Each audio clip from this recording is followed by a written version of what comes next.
वक्फ की प्रॉपर्टी में बनाए, कैसे देखते हैं उनके साथ? नहीं, बदरुद्दीन अजमल साहब एक जिम्मेदार इंसान है, मेंबर ऑफ पार्लियामेंट रह चुके हैं।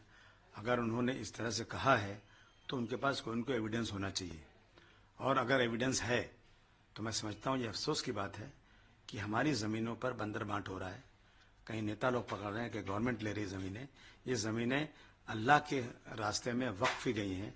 मुसलमानों ने अपनी ज़मीनों को, ताकि हमारे उनके इंतकाल के बाद, मरने के बाद अल्लाह ताला उसका सवाब दे, वो अपनी ज़मीनों को वक्फ कर देते हैं। और इस देश में 9 लाख एकड़ ज़मीन मुसलमानों की कहते हैं, अब ये तो हम सुन रहे हैं, खबर ये है। और इन ज़मीनों का बंदर बांट हो रहा है। इसके पहले आपने देखा था कि जब 1986 में शाहबानो केस हुआ था तो सुप्रीम कोर्ट ने कहा था कि वक्फ बोर्ड की ज़मीनों से जो पैसा आएगा ना, उससे इन तलाकशुदा औरतों का की परवरिश होना चाहिए। आप देख लीजिए, आप अगर ये ज़मीन का एविडेंस उनके पास है तो तुरंत, मैं तो नहीं कहता हूँ कि वो ज़मीन खाली हो जाएगी, पार्लियामेंट बन चुकी है, सम्मान है उसका, लेकिन वो लीजी बन सकते हैं इस वक्फ बोर्ड के, वो किराए पे ले सकते हैं। इसी तरह से अंबानी साहब की, बहुत बड़े आदमी है वो, उनकी ज़मीन तो इस प्रूव हो चुका है कि वो ज़मीन भी जो है ना वो वक्फ की है, तो उनको भी तुरंत जो है ना खुद बढ़ के बोलना चाहिए। जो 5-5 हज़ार करोड़ खर्च कर सकते हैं, बड़े आदमी है, दुनिया में नाम उनका है, बहुत बड़ा घर है, दुनिया में इतना बड़ा घर किसी का नहीं है। तो हमारे मुसलमानों की प्रॉपर्टी पे अगर घर बनाया है तो मुझे मुबारकबाद उनको, लेकिन तुरंत जब से घर बनाया है ना आज तक का लीजी बन जाए, उसका किराया देना शुरू कर दें। आपने ट्वीट किया है, ट्वीट के जरिए नाराजगी कहीं ना कहीं जाहिर हो रही है। महाविकास आघाड़ी में आपको अभी तक सीट शेयरिंग को लेकर आपको बुलाया नहीं जा रहा है, वहीं आपने भी जो ट्वीट किया, कैसे देखते हैं? देखिए, ऐसा है ना कि महाविकास आघाड़ी में अभी तक जो मीटिंगें हो रही है ना, वो कांग्रेस, राष्ट्रवादी, शरद पवार साहब की, उद्धव जी की शिवसेना, तीन ही पार्टी की मीटिंगें हो रही हैं, और बहुत सारी छोटी छोटी पार्टियां हैं जिनकी मीटिंग बाकी है। मैं अपने ट्वीट के जरिए उनको याद दिला रहा था कि बहुत लेट हो रहा है, आप लोग लिस्टें फाइनल कर रहे हैं, और मैंने सुना कांग्रेस कुछ अनाउंस करने जा रही थी, तो मैंने कहा आप अनाउंस करने के पहले हमें कॉन्फिडेंस में लीजिए, कितनी सीटें हमें देंगे, नहीं देंगे, क्या है ये, इसलिए मैंने ट्वीट किया था। नाराजगी नहीं है, लेकिन उनको मैं याद दिला रहा था कि हम भी एक हैं महाविकास आघाड़ी के।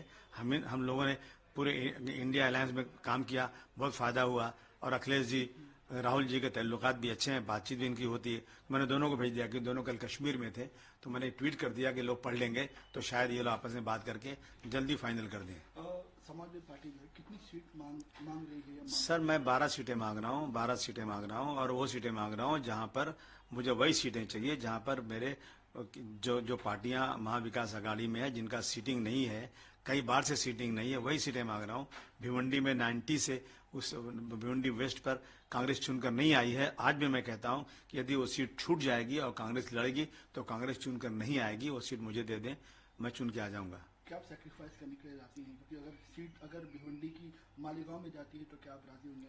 नहीं, देखिए, इस पर तो अखिलेश जी मुझे बताएंगे, जो कहेंगे वो करूँगा मैं, लेकिन मैं तो कोशिश करूँगा कि मेरी सीटें मुझे मिले।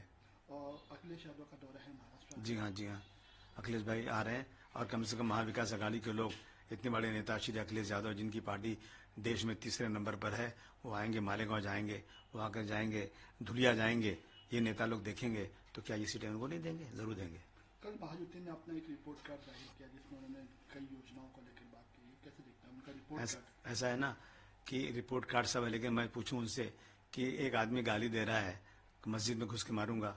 अजीत पवार साहब मुसलमानों के लिए बहुत बातें कर रहे हैं, अजीत पवार साहब की मैं बहुत इज्जत करता हूँ, बहुत अच्छे इंसान है वो, लेकिन उनसे पूछूं कि वो गाली दे रहा है, मस्जिद में मारने की बात कर रहा है, उसको गिरफ्तार नहीं कर रहे हो।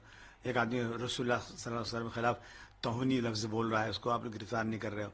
रोज़ाना लिंचिंग हो रही है, और जो है कर्ज से डूबे जा रहे हैं हम लोग। आप कर्ज पे कर्ज लेकर के योजनाएं कर रहे हो, ये पैसा अगर वापस नहीं देना है, क्या इसका ब्याज देना है?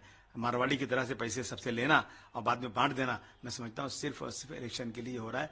अब इतने दिनों के बाद योजनाएं क्यों हो रही है? ये योजनाएं तो 2.5 साल पहले कर देते आप, 2 साल पहले कर देते आप, लेकिन आखिर में योजनाएं करके जनता को मूर्ख बनाना है।